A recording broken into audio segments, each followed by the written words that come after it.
it feels, I will say this, it feels incredibly intimate too, when you're like, we're like really close. I know. No, they really should have put that like 3 or 4 feet back. We just, either that or we need to be just a little bit higher because their eyes naturally go forward. So we're generally making eye contact and I feel bad for them.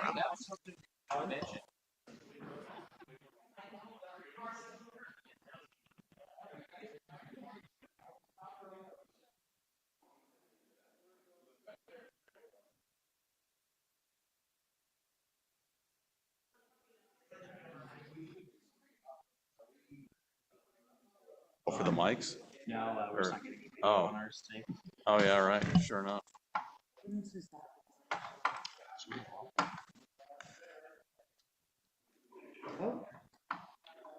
Yeah, but I don't think it's going to, the signal from them to the spot seems to be the problem. We need to go back to where we were. Or I can give you mine. I think it's every one of them. Yeah, I think they're all.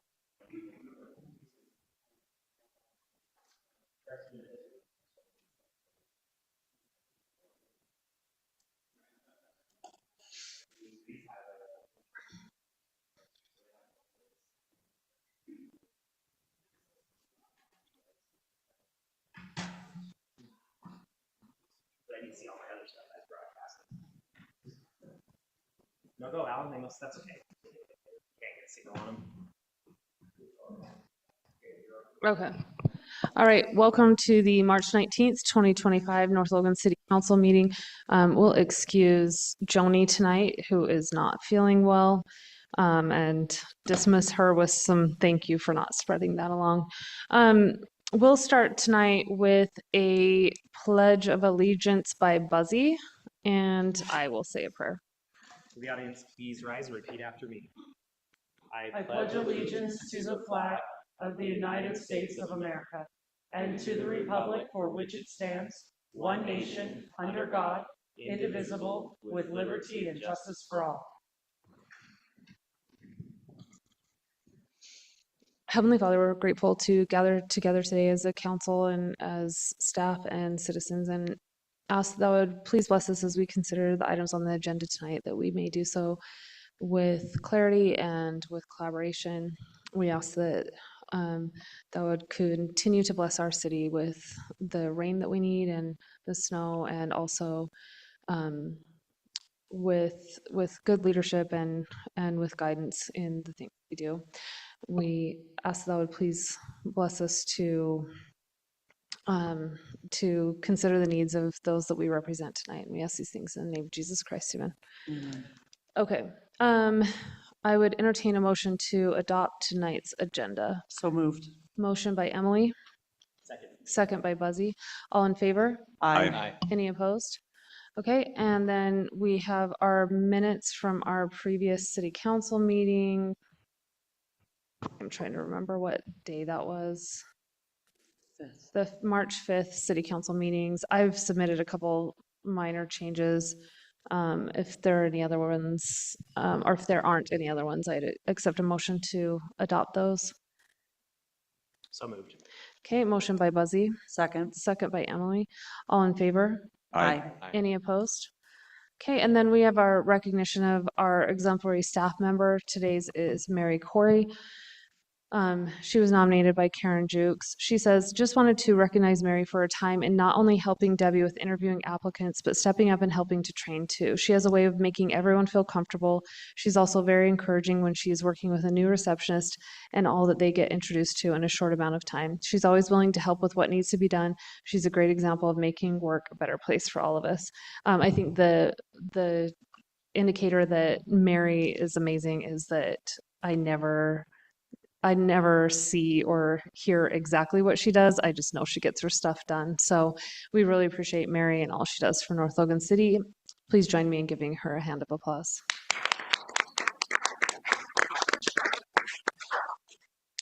All right, let's get our reports from our public safety officials. Chief Thompson, you ready to go? Why not? Let's wait. So Chief Goodrich, you want to give yours?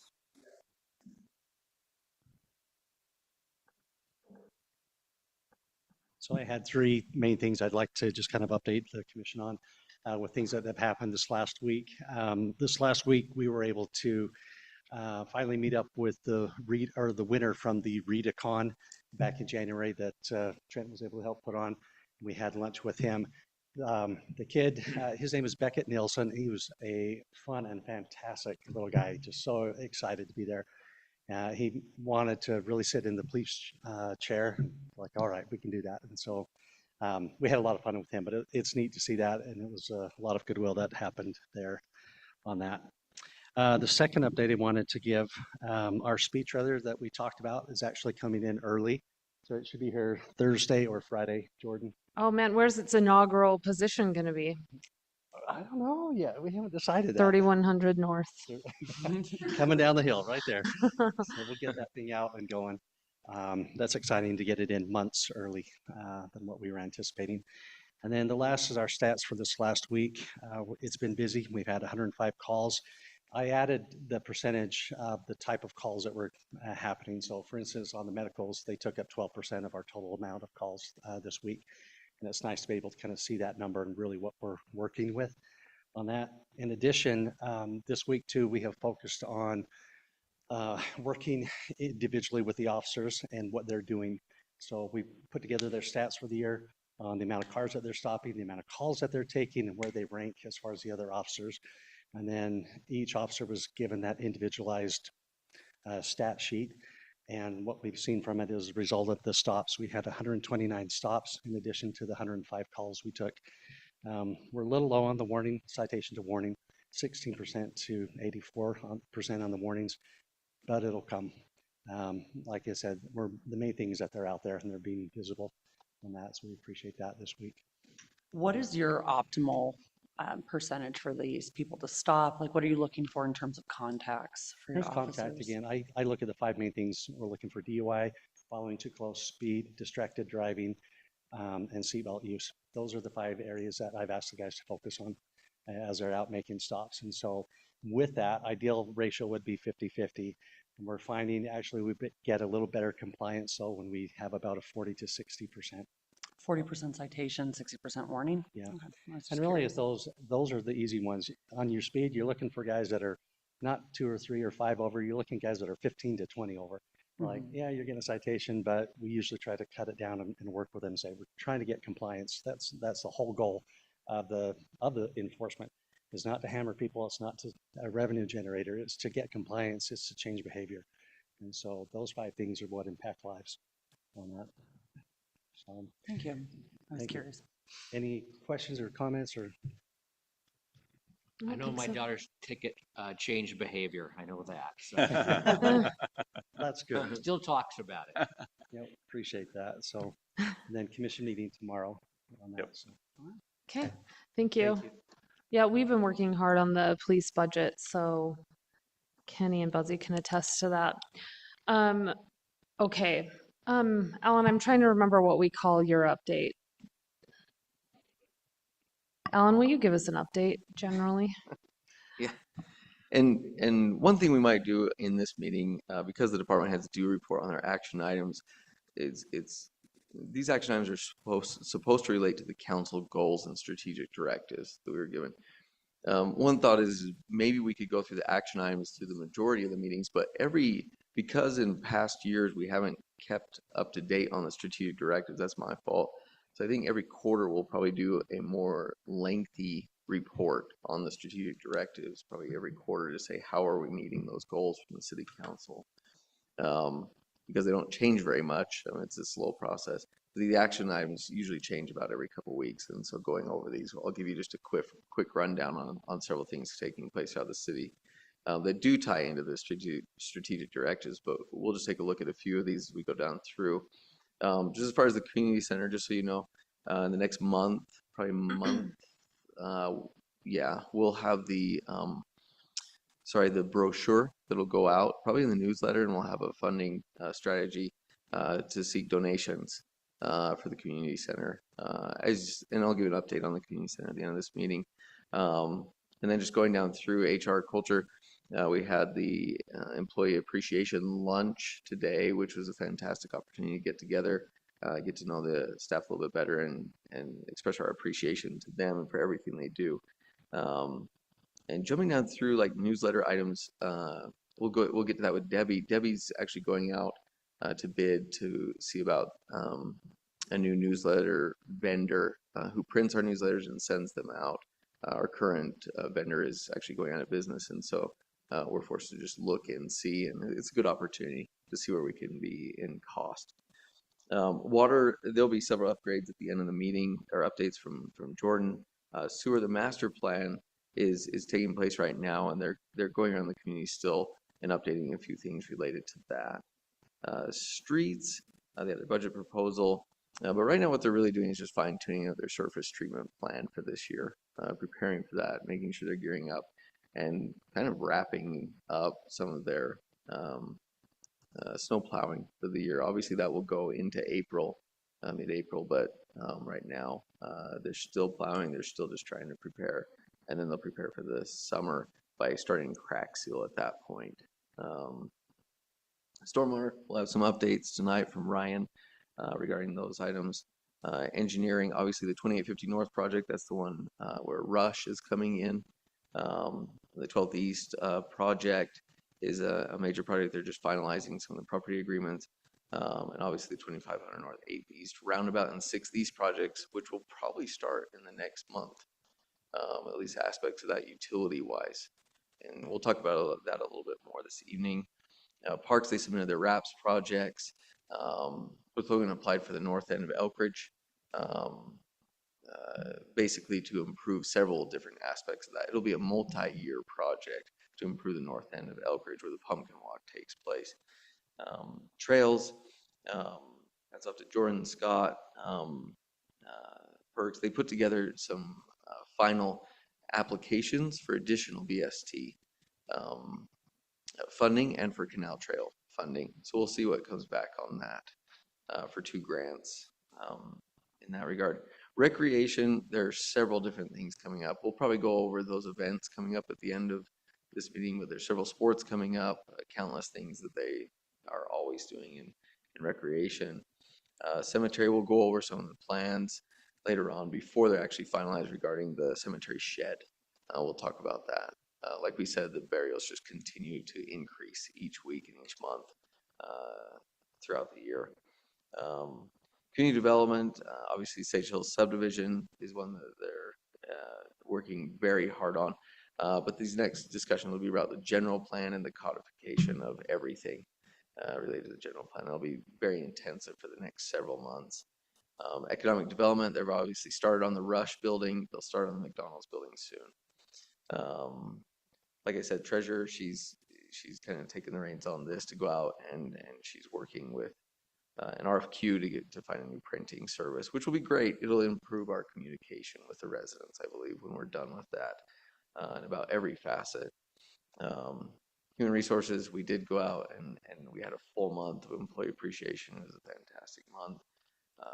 Thanks to Scott for taking care of some of the updates, the impact fee reports of the state. They changed their methodology as to how they want to see that for their forms. So we're just changing that and how we report those items. Library will go over a few things this evening, and then police and fire don't want to steal any of their fire, so we'll wait for that. Okay, that was really bad. I don't appreciate We that. can't support that. Alan, it's your update, not your open mic time. No, Okay, thank are you. we ready to move on to action items? Okay, we'll start with recognition of Sexual Assault Awareness Month from CAPSA. My understanding is we have Alina Oling here, and we'll turn it over to you. Thank you, thank you. Your new building is so beautiful. I'm like, wow, and it smells good. So All right. whoever's choosing smells in here, good job. So my name is Alina Oling. I am the development director at CAPSA. My role is really primarily fundraising and awareness, as well as training. And so today, usually I come and I share a bunch of numbers, but I wanted to switch things up a tiny bit. And so it's kind of, I'm going to ask you some questions, and hopefully this gets you thinking just a little bit about how we can, as a community, come together. And my focus really tonight is youth. We know that when we are able to impact people, younger we can make a difference. And what we have found too is when we make a difference for youth, we make a difference for their parents. Our educators in schools are noticing more referrals are coming from parents coming in and saying, my kids said they learned about CAPSA. And so parents are coming to us that way. So we're really trying to, in addition to adults, really focus on youth because we know that there's a huge impact that can happen. But I want to start with a question, and that is, what is shame? How would you define shame? Embarrassment. Great. Embarrassment. What else would you say is shame? Regret, maybe. Sure. Regret. Seems like it's something that's inflicted on someone, that you make someone feel like they shouldn't have done something. Absolutely. Do you feel like, I feel like sometimes it's inflicted by someone else. Sometimes I think we, because of things that other people say, inflict more shame on ourselves than maybe is due. Any other thoughts on what shame is? Do you associate shame with positive feelings? No, No. it's like a negative thing. Negative. So the definition that I found is it's a painful self-evaluative emotion, the feeling of being flawed or unworthy. It often comes from a perceived failure to meet social or personal standards, leading to feelings of inadequacy and a desire to hide. The reason I bring this up is this is one of the core feelings that survivors are telling us that they're feeling is shame. And shame is coupled with a large range of emotions, but one of the things that's interesting about shame is that part in the definition where it says it often causes people to want to hide. And sometimes that's literal, but a lot of times that means that survivors aren't sharing their stories, don't feel like they can share their stories, et cetera, et cetera. And so hearing this and realizing that one of the things that is affecting or impacting survivors is shame, we've kind of developed a curriculum around this. And this has been around for a minute, but we're trying to propose people engaging with this curriculum. So in addition to sexual violence, what are instances or experiences that someone may feel shame about? When they do something wrong. Sure. When they do something wrong. Absolutely. What else?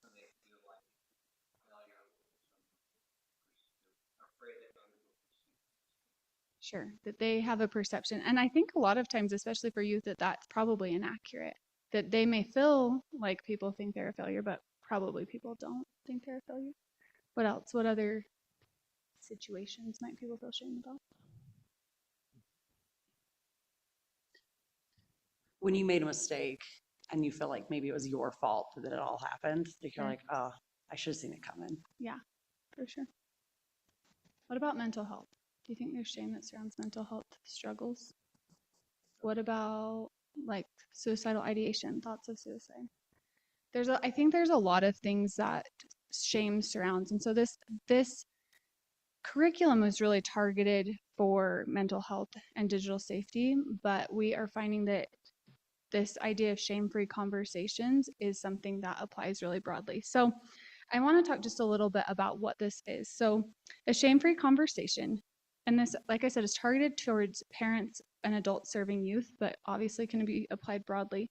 But a shame-free conversation creates an atmosphere of openness, honesty, and trust, free from judgment or criticism.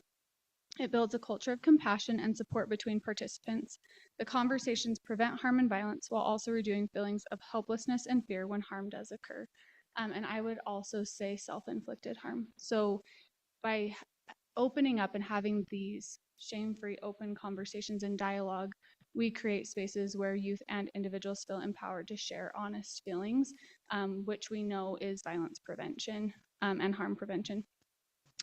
So I have a poster that kind of explains this and also is an invitation to engage in these trainings, and we can do them for any type of audience. But the SAFE framework, it's an acronym, and it stands for specific, so be clear and direct in your communication. Be approachable, so create safe and welcoming spaces, and that has to do with the physical environment, but also your demeanor, how you approach their trust in you as a person. So that's something that sometimes takes a second to build. And then acknowledge feelings, which means validating emotions and experiences. And this is where the start by believing really comes into play. That's something that's been pushed for a long time, and something that we found is until you're in a situation, start by believing doesn't always feel actionable. Until you're put in a situation where someone's telling you a story, it sometimes feels just like jargon. And so we're trying to approach it from a more actionable standpoint. And then the last is be empowering. And so focusing on strengths and solutions rather than maximizing that shame that an individual probably already feels. So like I said, this framework really does start and is embodied in belief, right? When someone comes and shares their story of a mental health struggle or a sexual assault or, something online that they feel is unsafe or violating, that we meet them with belief and then approach and validate their feelings. So as community members, I guess, what's the ask? My ask of you is to think of audiences that you feel like could benefit from this training. So we have done it we've given it in businesses for employees, like segments of employees who have youth and are concerned about these things. We've done it in schools. For teachers and educators, we've done it in religious groups. But my ask of you is to figure in your mind, and you don't even have to know tonight, but audiences that could benefit from this curriculum.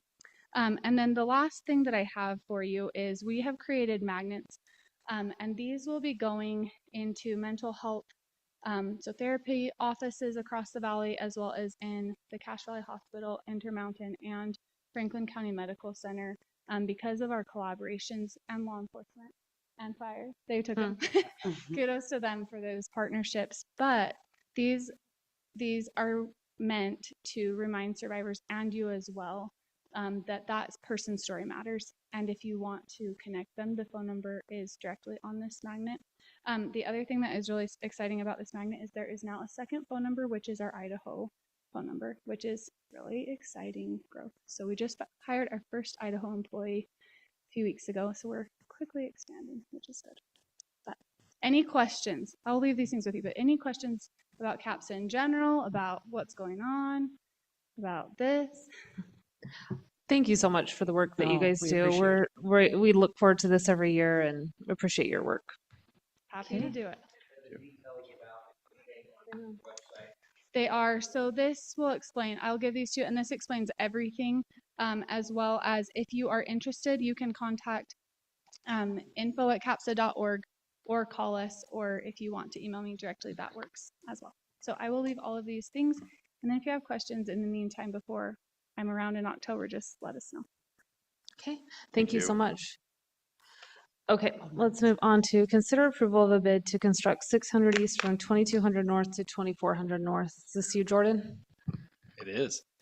So as you guys are aware, a few years ago, we qualified for some COG funding to rebuild this section of road between 2500 North and 2200 North along 600 East, which includes a walking path on the east side, an 8-foot asphalt trail. So we solicited bids a month ago, and we received the bids back, and we would like to suggest that we accept the bid from Staker Parsons Company to do the work for this project. Did those bids come in where you expected them? Yeah, yep, we were. So we anticipated it'd be around this because there is a section of this bid that includes a cost that a developer will pay us back, which is on the northern half of that road, like 2300 North area to the tie-in of Smiling H. And so at the time we originally estimated it, we did not include that, but with that included in it and they will pay us back for that, then we're right in line with what we anticipated. Awesome. So that fits within the COG grant, the bid that came back? No, so the COG grant is a spot improvement. So with that COG grant, we were given $300,000. And so it doesn't cover the whole cost because the section of road didn't qualify for that. But we did receive that spot improvement, which basically covers a majority of it. A lot of that bid includes stormwater and water lines, and those aren't covered under COG. And so that would be an additional cost that we pay. So that $300,000 does pretty much cover the roadway, asphalt, and the trail. But while we have the construction, we're putting the infrastructure in. Yeah, we need to put in the water line, the curb gutter, and stormwater. So, and all that extra stuff is included in the bid package. Okay. Okay. I'll go ahead and, make sure. Any other questions, Mark? Okay. I'll motion that we approve the bid to construct 600 East from 2200 to 2400 in favor of Staker Parsons. Is that who it was, Jordan? Yeah. Okay. Parsons, yep. Motion by Buzzy, Second. second by Kenny. Any further discussion on this? Okay, all in favor? Aye. Any opposed? Okay, that motion passes unanimously. Next, we'll consider approval of an ordinance updating Title 13G to bring the city's stormwater regulations in compliance with HB 507.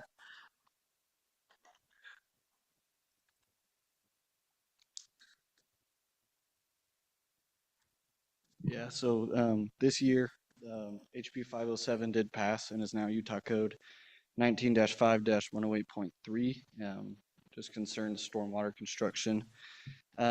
So in everything that was in this document, all of the yellow is stuff that has been updated or changed.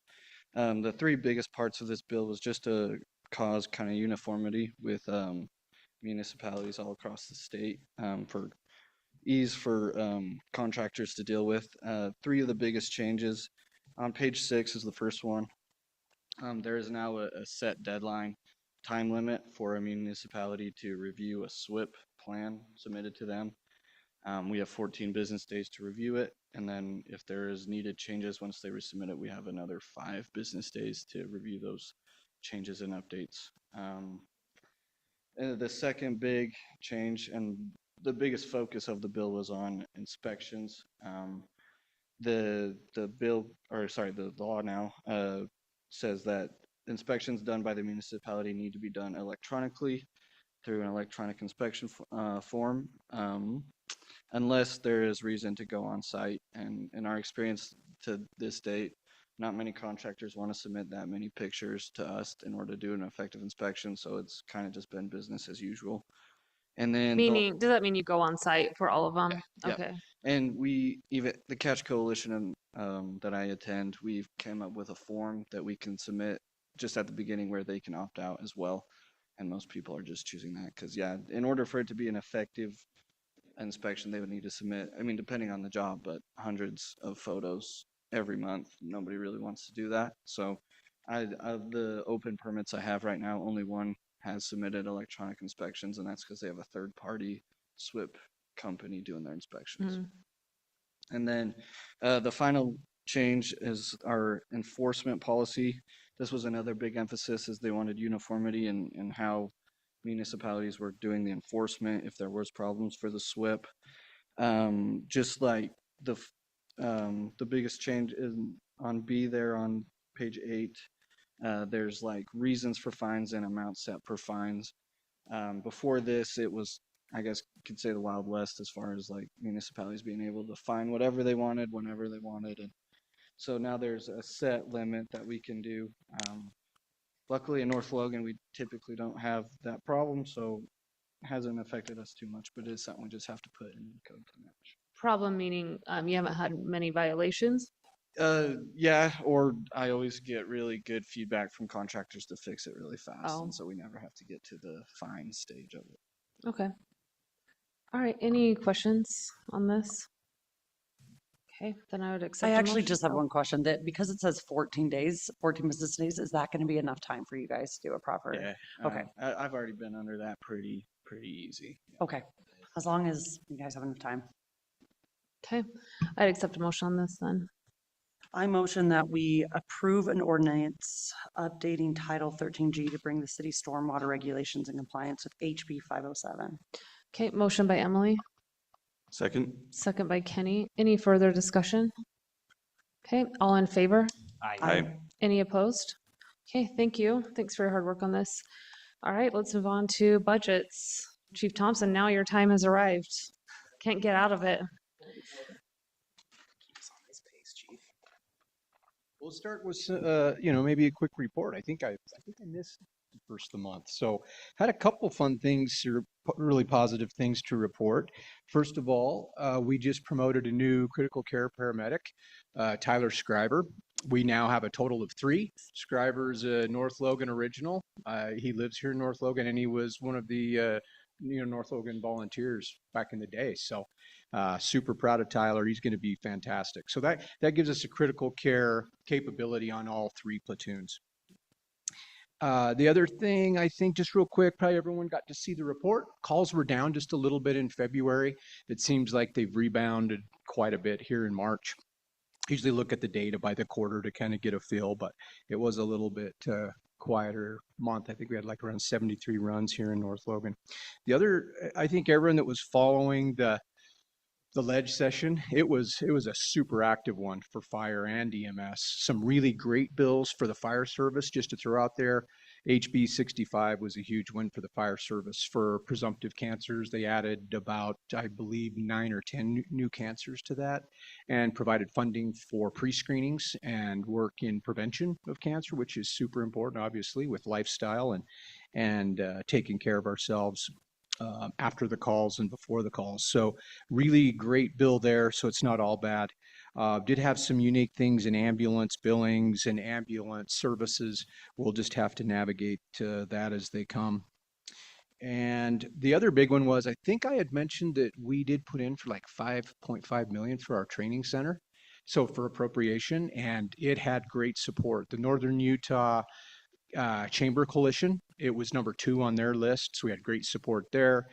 We had met with all of our representatives. Representative Thompson helped co-sponsor this with Representative Snyder. Of course, Representative Snyder was very much involved in some other legislation this year. So, our freshman legislator, Thompson, he was our champion and he rocked it. He did a really, really good job.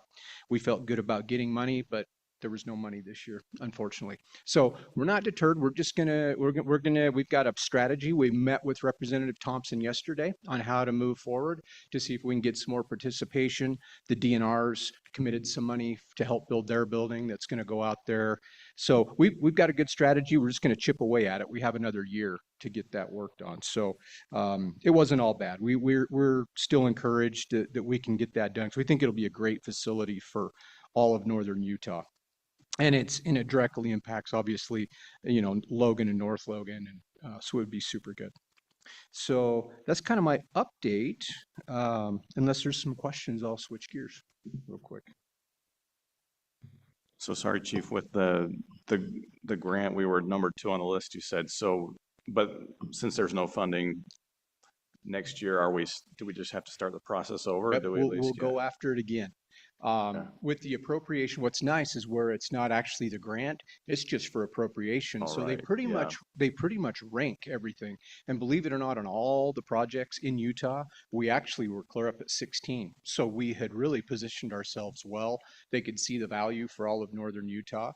And unfortunately, I think only like 4 or 5 things off that list got funded. I guess there was a shortfall in Medicaid coverage or something for the state. They thought they were going to have 40 million. It ended up they needed 60 for Medicaid, and they had to balance the budget. So we can all appreciate that. So we'll stay at it next year. So let me just take you through the budget really quick.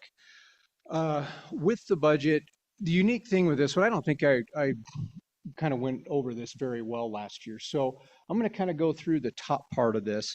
These are pretty much the items that are itemized there. Those 5 or 6 things pretty much keep the station, the building afloat. So we do have, a few little things there with office supplies, building repairs, and Alan and I have talked about some of these things coming up, utilities. So those things really keep that station rolling. Couple of unique things with the station. It was finished in 1992. The large overhead doors are starting to go. So unfortunately, when they go, they tend to all go. We got to see this happen in the old Logan Fire Station. They're not fun to replace. They run between 9,000 and 12,000 a piece. We kind of pieced one back together this year, but it's some of those things we'll have to start monitoring because now those doors go up significantly more now than they ever have with the 100 runs a month. So we'll have to watch that. We'll just try to do our best to maintain them and keep them in good repair. But at $9 or $10 grand a pop, and I believe there's 8 of them on that building, we're just going to have to do our best to keep it together. So that was probably something to point out. Everything else is pretty flat. And if there's some descriptions on, or if you need some more explanation on those parts, we can talk about that. So as you bump down to the professional services, the 2026 proposed this year per our contract is the $1,093,150. Within that, I think I've gone through that before.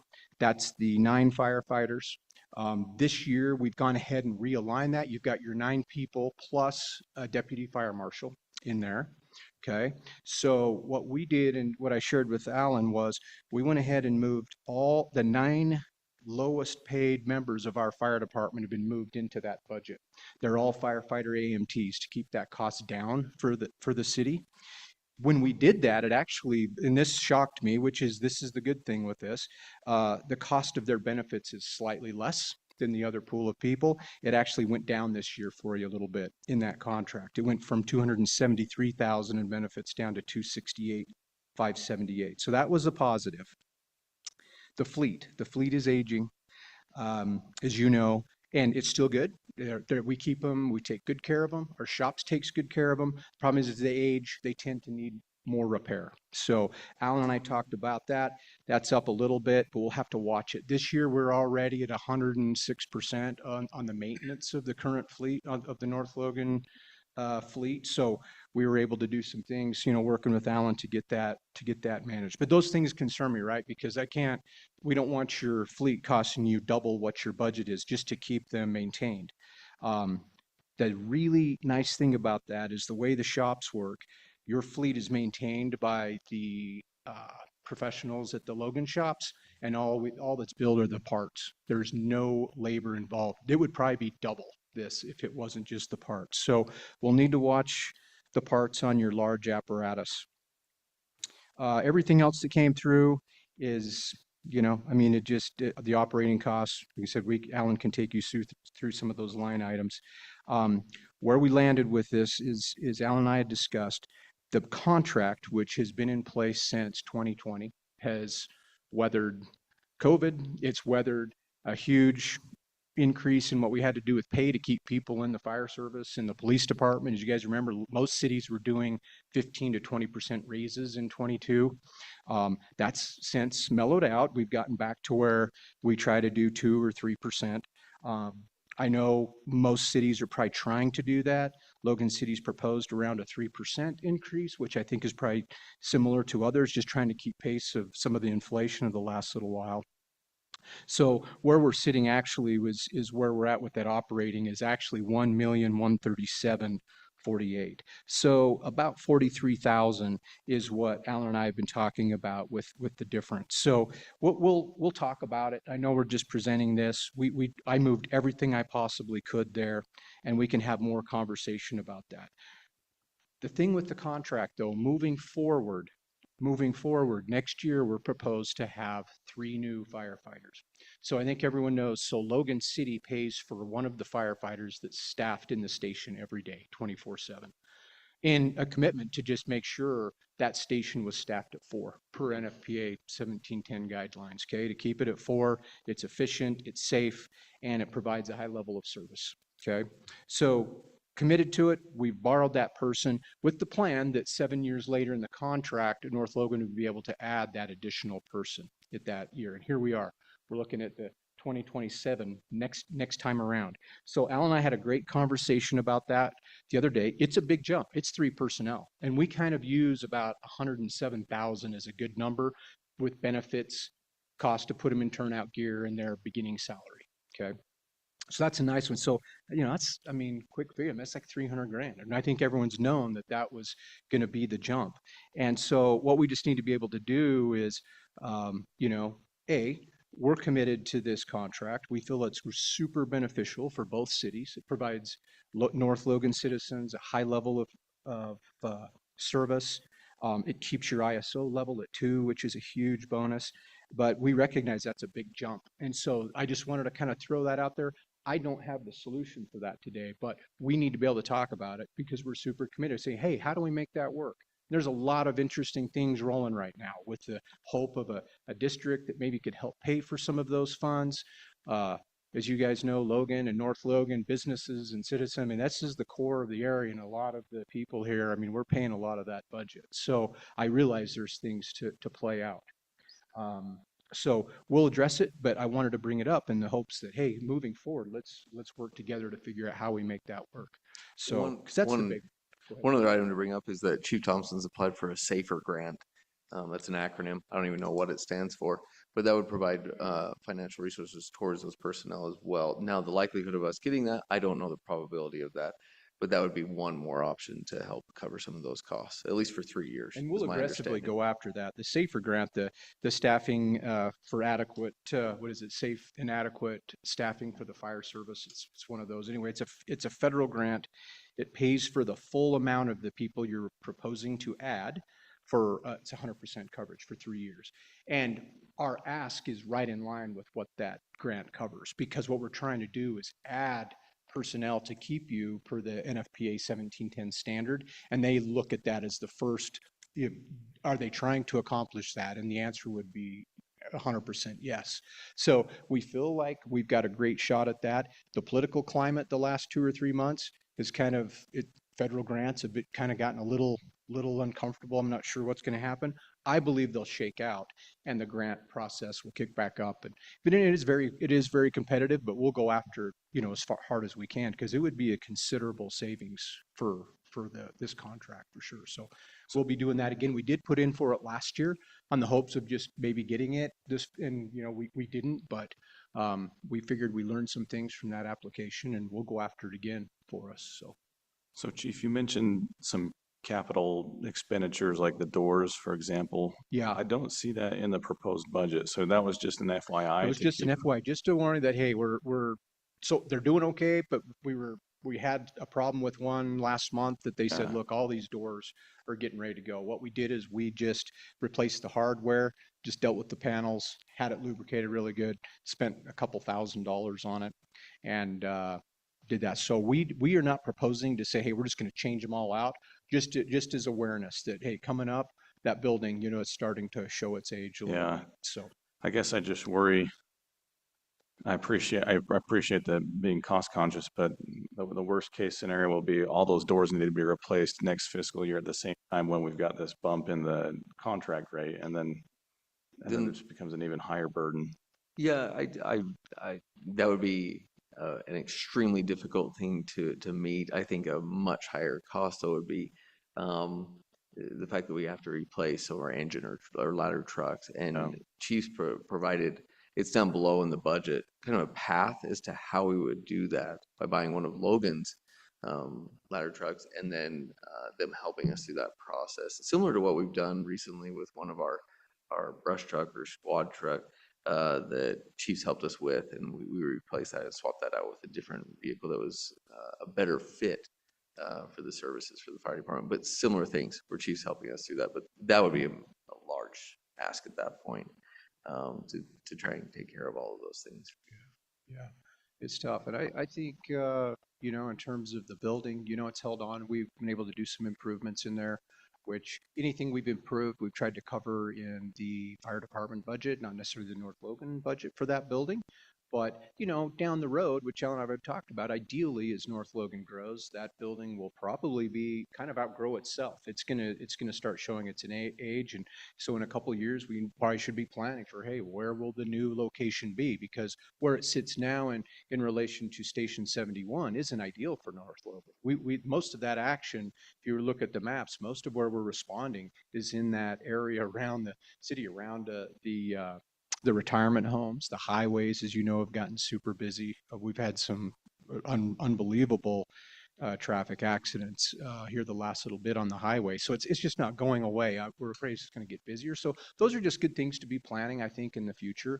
But hopefully there'll be those things, right? Like air conditioners and heaters. And, we've replaced a couple water heaters, which I think we've managed well, but it is starting to show its age a little bit. So we'll do our best to keep it rolling.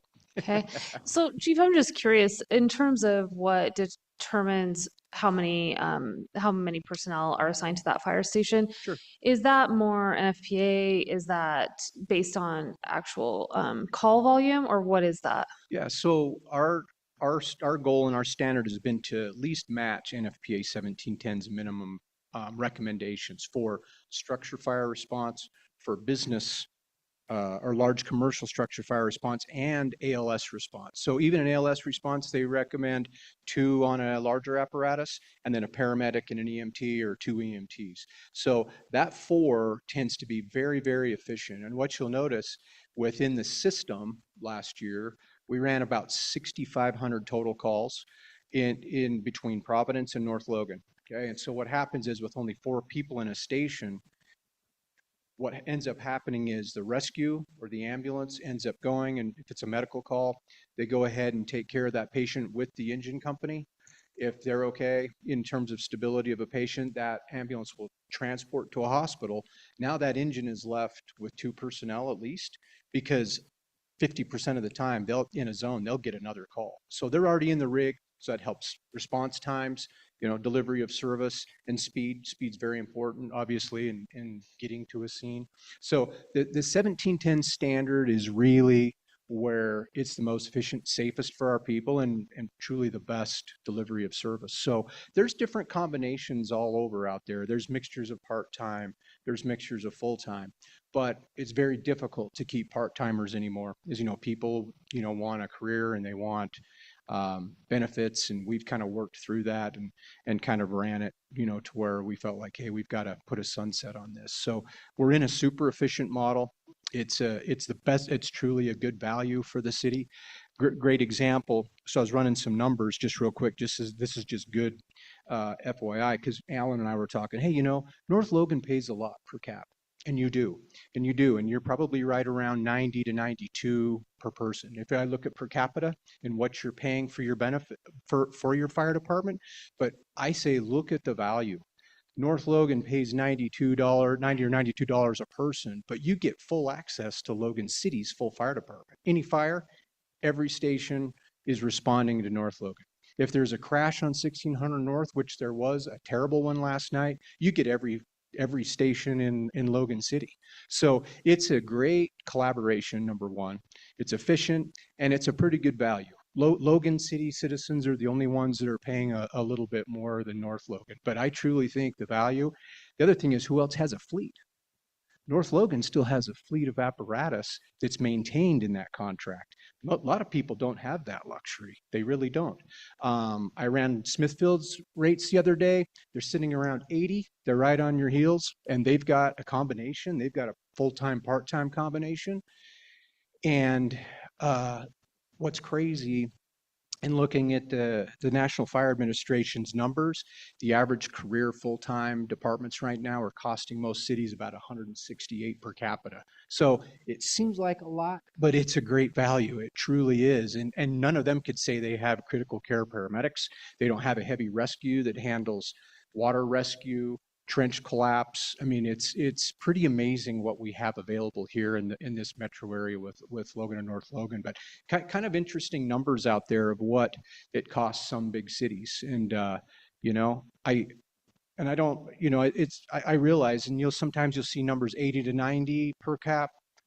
Unfortunately, most of those departments they're looking at are a volunteer or a part-time combination situation. So it's actually what we're doing, I think, is pretty amazing, and we'll keep it there, as long as we can. So, and like I said, with this, I felt like whoever, Chief Hannig, hats off to him, and the North Logan Council and the mayor, back when this was developed, they did a pretty darn good job projecting. You just couldn't have projected some of the things in 21 and 22.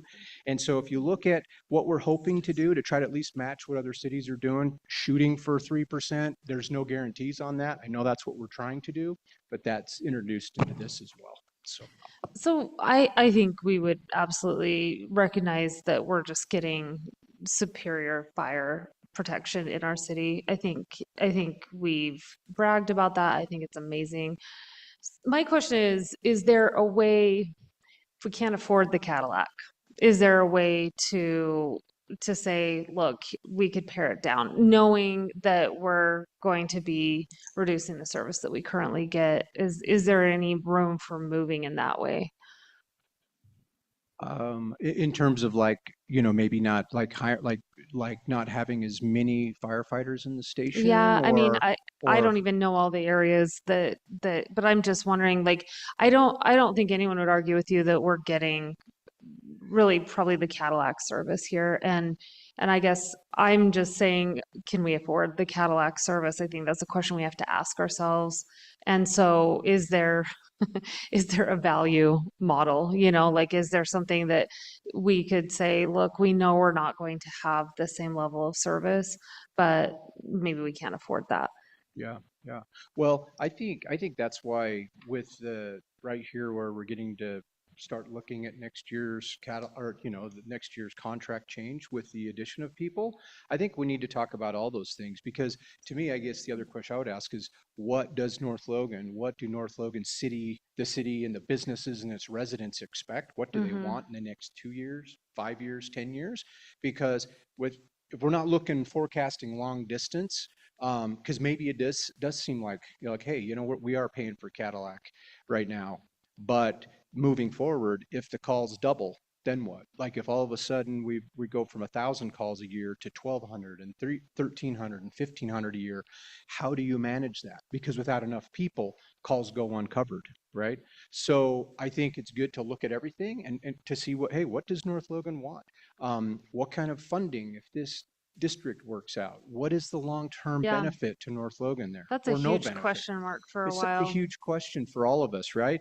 I've been told it's a promise of good funding for you, and that's what I really hope it turns out to be, because to have fire stations magically appear in fire engines and four-handed staffing from that hope, I think is really, really unrealistic, to be honest with you. And I always try to be super honest with you.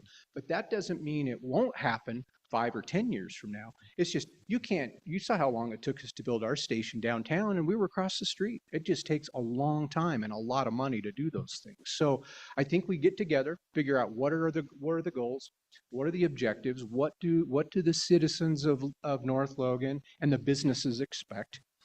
Is it worth compromising that risk of a ISO 2? Does Walmart gawk at that, or don't they? Right? Like, what do people want?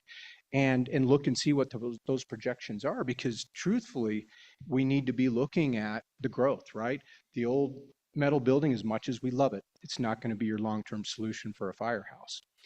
As awesome as trucks, a 120 is and its engine, they're aging. They're approaching their end of life per NFPA standards, right? We're right there on the 10, 15-year mark once we even got another engine in terms of the time it takes to get them. It takes them 2-3 years to order a new engine, 3.5 years for a ladder truck. Our ladder truck in Logan's been ordered now for 15 months. We're only halfway there. So we're just crossing our fingers. It's a that it 30-month lasts.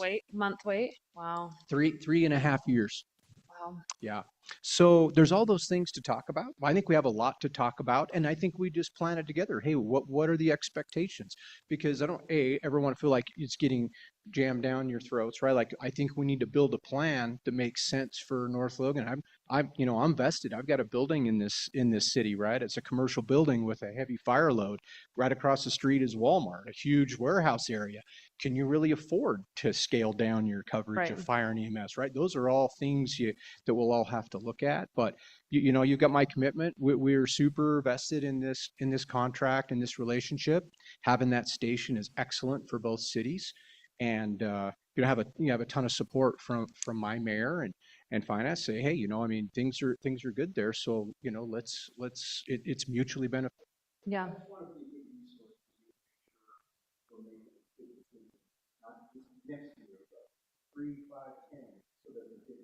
Yeah, absolutely. Mayor, can you remind me, I know we've talked about having a usage-based premium or tax or whatever.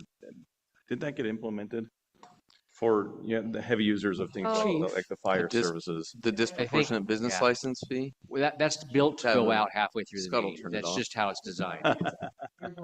So we do have a disproportionate business license fee. That's only applied to the businesses that are, it's each category of business throughout the city, and they each have a different allotment of base number of calls they receive in a month. Once they exceed those calls, then they do pay a charge. And it's based Annually? off of a length of study. It's every quarter. Okay, And chief gives us the numbers, and based off those numbers, once they exceed those allotted amounts, we send a bill to those businesses. and that Um, exists right now already.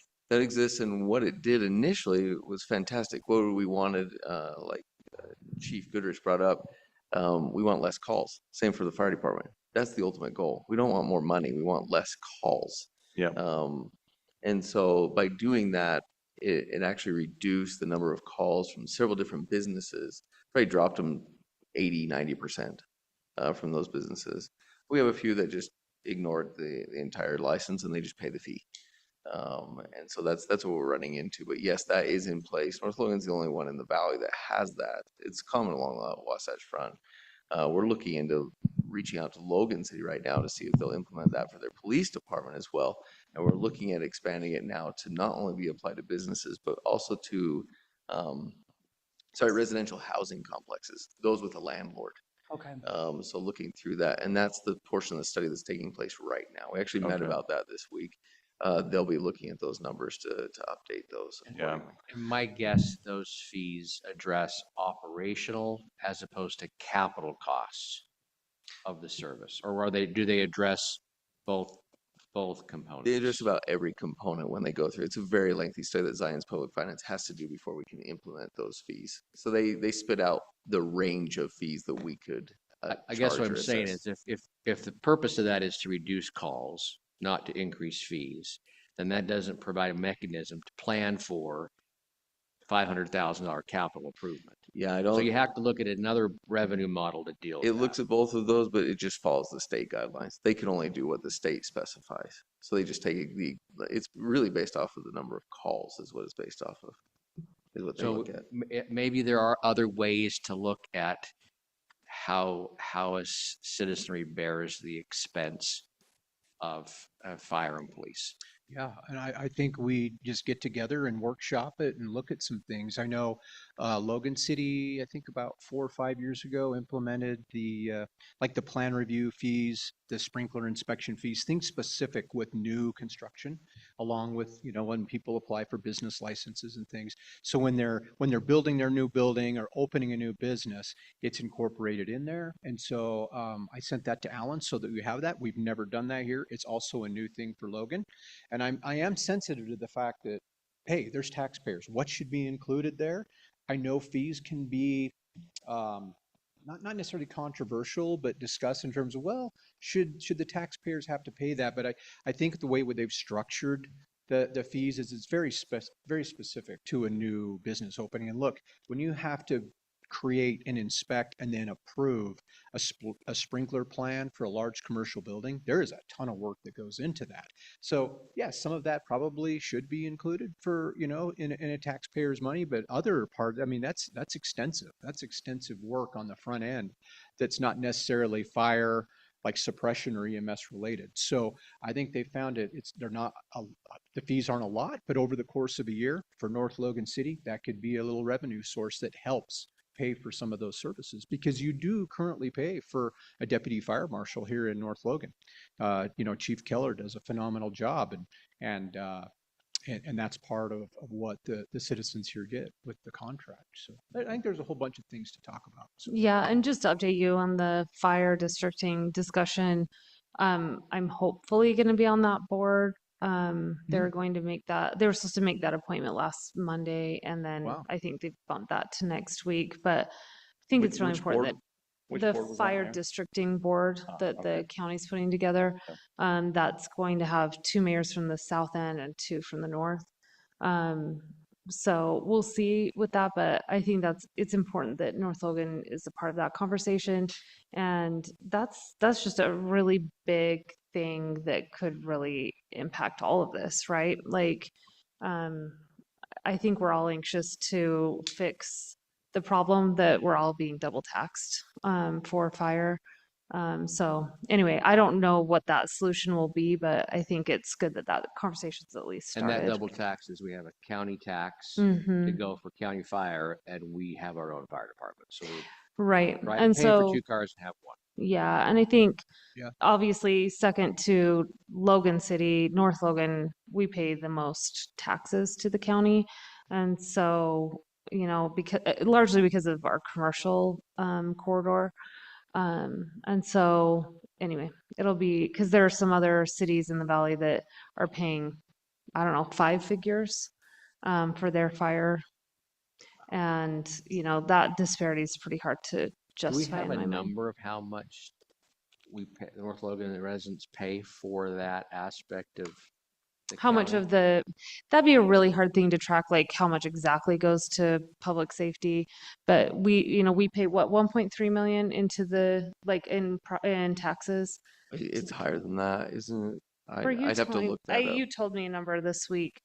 But anyway, we pay that into their general fund, which they then allocate. So it'd be hard to kind of calculate that because you have the overall budget amount, but how much of that's attributable to North Logan, I don't necessarily have an answer to that. But I mean, Logan City's kind of been really anxious for this conversation to take place because they're funding a lot of, I mean, what?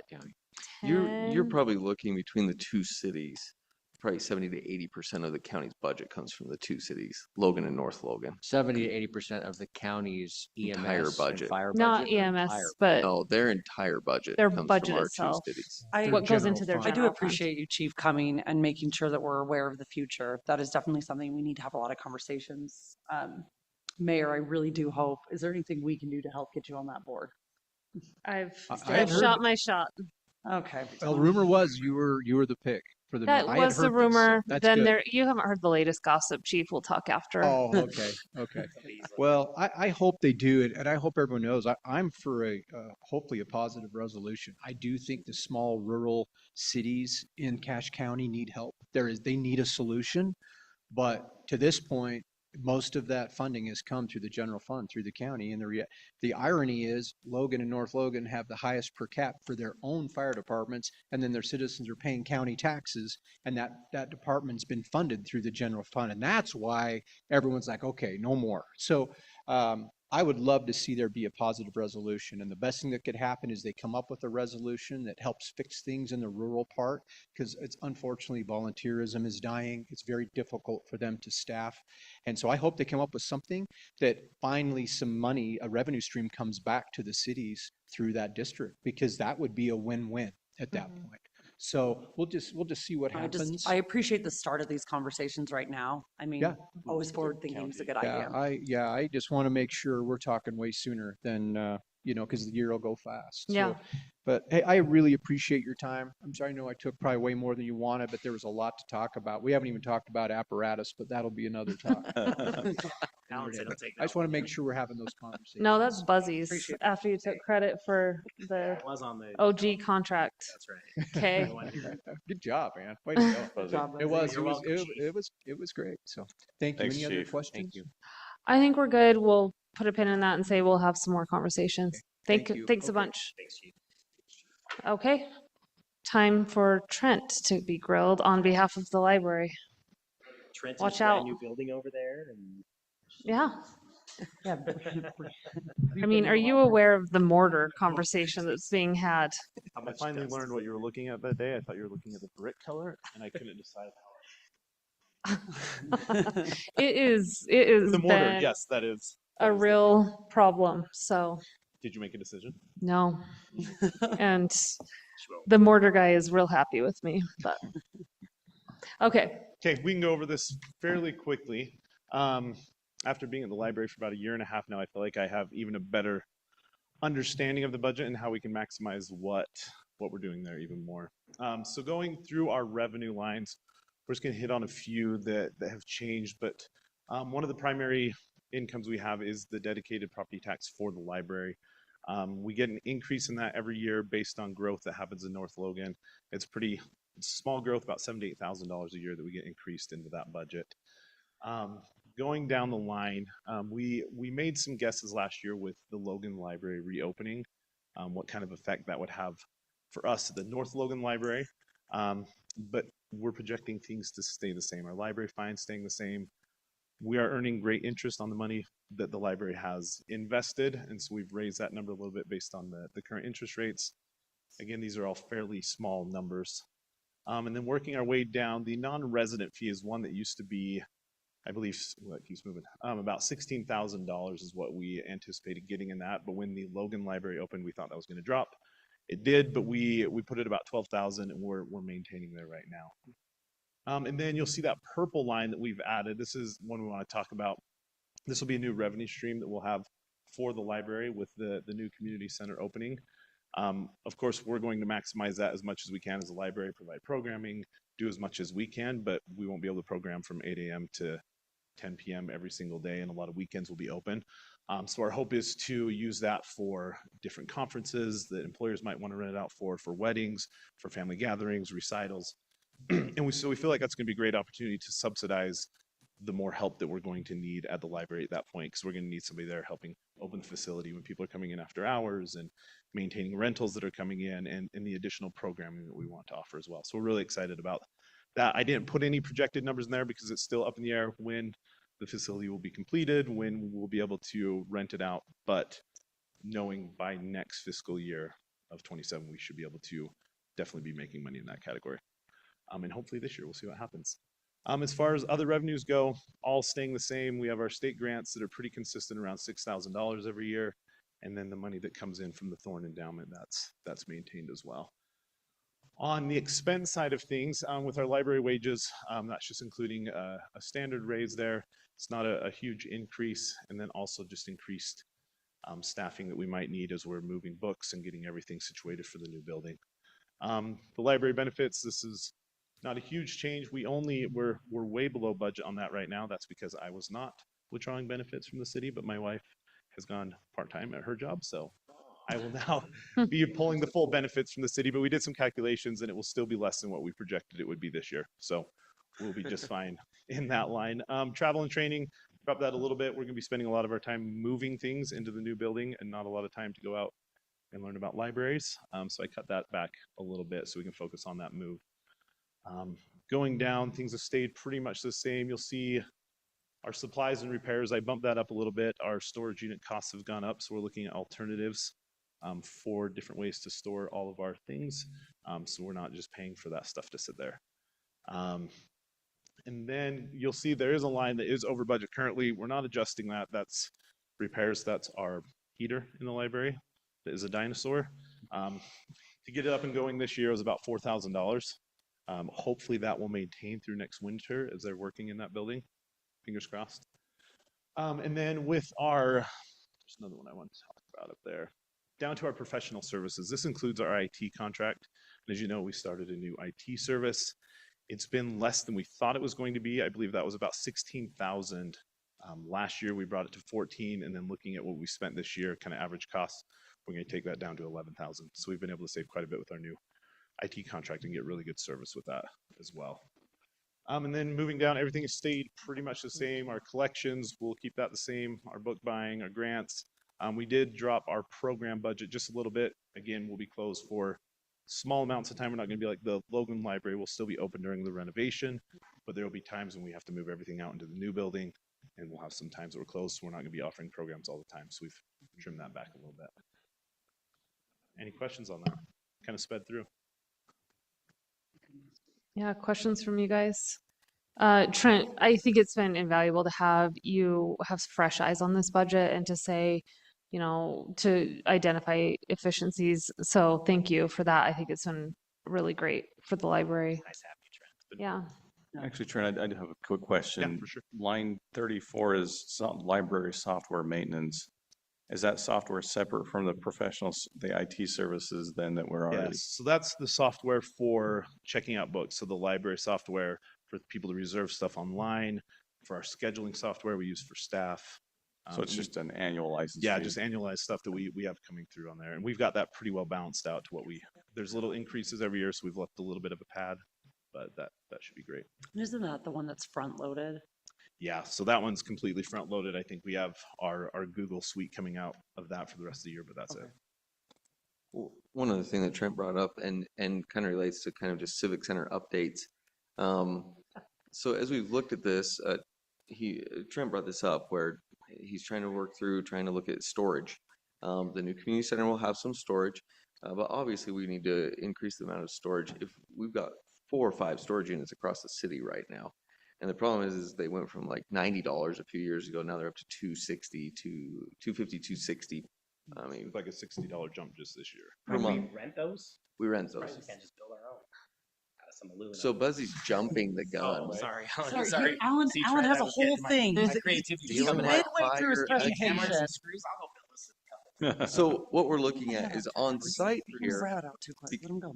because there's needs from the library primarily, and then you've got the rec department that has 2 storage units, and then you've got the police department. They'll have 1 to 2 storage units as well. And then we have another bay that we will need. And what I'm getting at is out here, we've looked at a location where there's really no other usage for the property and trying to create some attractive bays or attractive building that will match some of the architecture throughout the site. More in the corner, the bottom corner of this site, if you look at it, there's nothing else we can really do with the property. We're talking Northwest west. corner, Yeah. kind of just north of the basin now. But looking at that and having 2 bays for library, 2 bays for the rec, and 2 bays for police, and then also looking at there has to be another bay for the irrigation system. They have to put the pump and filter inside that building. It'd be a smaller bay, but for parks. And so what you do is you'd have all those storage facilities, but we need it to look really nice, and so that's the goal.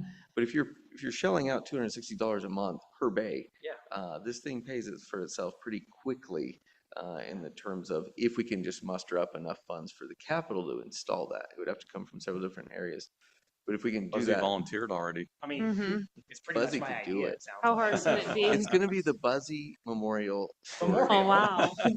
I love saying memorial when they're not dead too. It's like really great.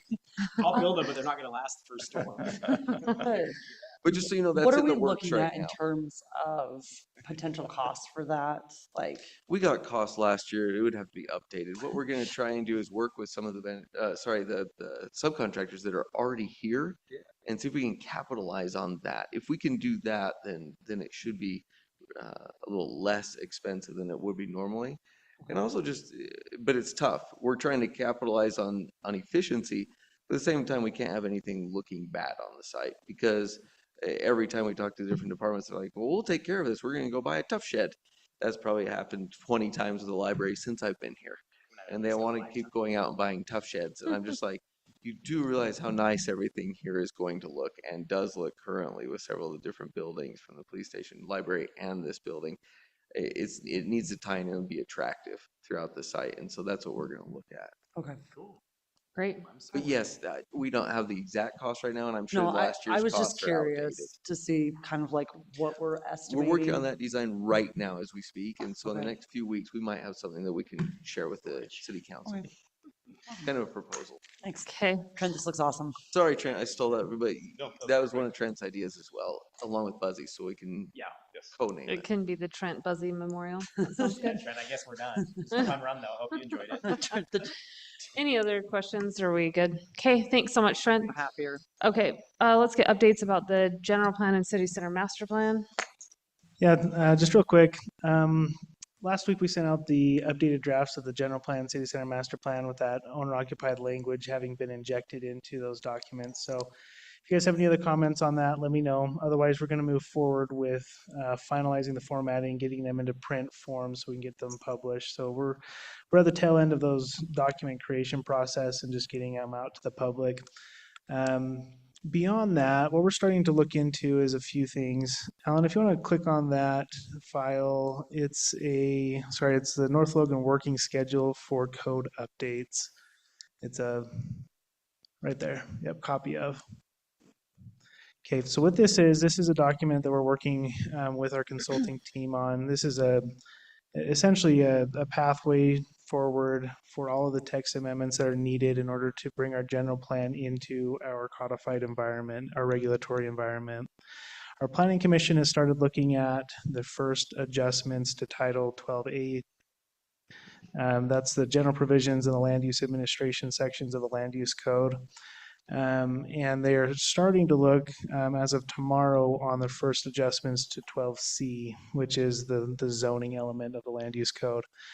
I wanted to bring this to the council's attention because if you want to follow along as we're moving through this, this document will be available to you. It's all Google based, so we'll be making adjustments. You can click on these links, follow along, and there's just a lot of moving parts. So we've tried to break this up into digestible segments as we go through one section of the code at a time.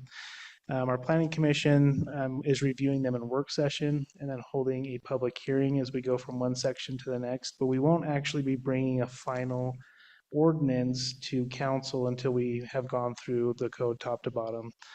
Because there's just a lot of moving parts. When you touch one section of code, you got to go back and make sure that another section of code reflects those adjustments. And so we're trying to do this systematically, methodically, and not overwhelm anybody with too much at once. But that's just a tentative schedule. Hopefully by mid-summer, we'll get through the code top to bottom. What we've worked on so far is mostly formatting of the code, adjusting various sections to meet best practices, updating definitions for state code compliance. But we will start talking more policy-based adjustments to the code, where we're looking at making some modifications to zoning classifications, densities in certain areas. For example, the general plan calls for new zoning classifications on 2500 North, the Gateway District, Wolfpack Way. We need to create those zoning classifications. So that's a very policy-based discussion that the Planning Commission will be diving into. And we'll want to get some city council feedback as we go along, so we're not finding ourselves at a lockstep between those two bodies. So keep this in mind. You can reference this whenever you'd like. We'll keep this document in this folder for the council to reference back on and follow the Planning Commission's progress. So that's the code update side of things for the general plan. The other side of the project is the city center master plan. We're creating what's called a form-based code to implement the master plan for the city center. Our consulting team has started working on some drafts, and we're going to be working with them as staff. And upcoming next month, there was an invite that went out on for April 24th, a joint work session, special meeting between Planning Commission, City Council. And we will use that meeting to educate both bodies on what a form-based code is, how it is implemented, and how it will help our city center master plan carry forward. So keep that date in mind. That's our first step on that side of the project for both Planning Commission and City Council to start that process. There we go. I'd sent you an email about that potential conflict for me. Our daughter's graduation is either the 24th or 25th, and she doesn't know yet. So okay, we do have one other conflict on the Planning Commission availability, but what we do plan to do is have these materials available in a presentation format. So if you're unable to attend that meeting, we can sit down and go through those together, or you're able to review them beforehand or after, and we can answer any questions. So we'll try to get everybody up to speed on that as best we can. Okay, I think that's kind of the next steps. You guys have any questions of where we're at, where we're going? Nope, I think that's great. Thanks so much, Scott, for moving that along. Yep. All right, let's get updates about our water capital improvement projects. So good to see you guys sharing a mic. I know. He warmed it up. So some of the big things that you may have noticed is the treatment plant has begun construction. They've started delivering materials up there, and they have started inside of the treatment plant on working on the upgrades to the SCADA system, as well as some of the electrical components. They will continue to excavate the site as soon as the weather cooperates. The 4 million gallon tank, the Division of Drinking Water had some comments on it, so they pulled the review back, which is not uncommon. And so the bid will go back out with their comments here this week, back to the contractors. So we anticipate, after talking with Sunrise today, that we'll have those bids back about mid-April. With it being such a big project, they didn't want to rush it, so giving them plenty of time. Other than that, those are our big ones. So you should see in the coming weeks a lot more progress up Green Canyon. So if you get any calls about roads being shut down or a mess up there, we're trying to keep the traffic going so people keep going into Green Canyon, but there will be some times where we have to close that road. Okay. All right, thanks, Jordan.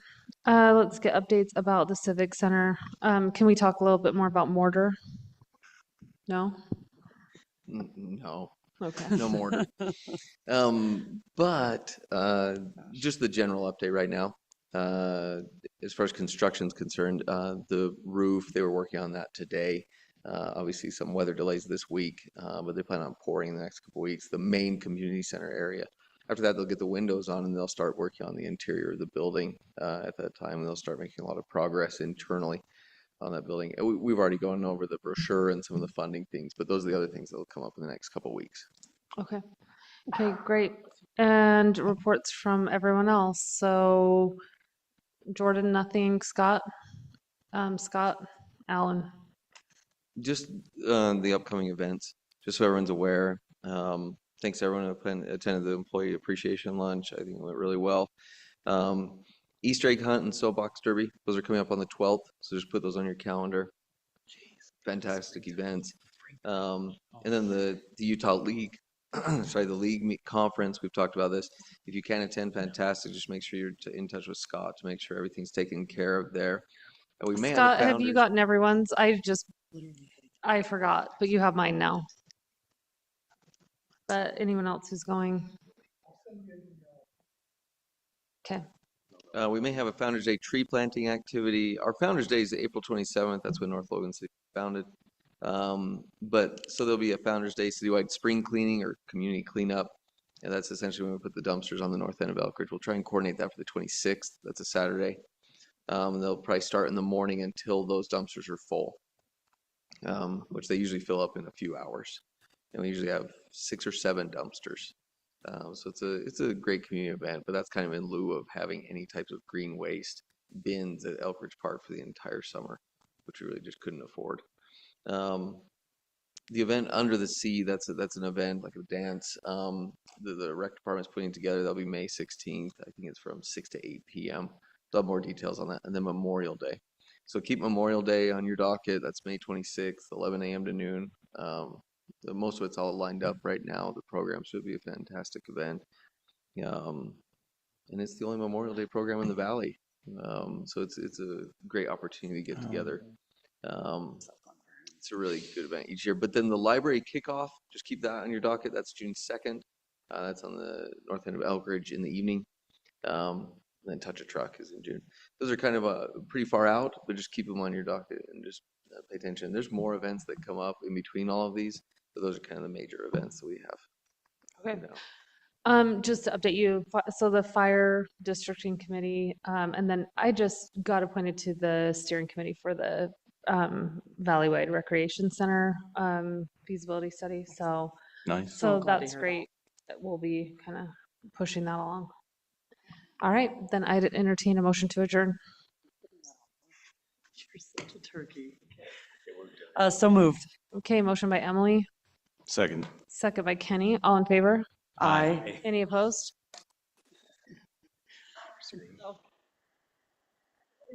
I'm a hacker. You guys know I'm an IT You guy. should have put like words or something. I know. They have the instructions right there for how to break it. Are you going to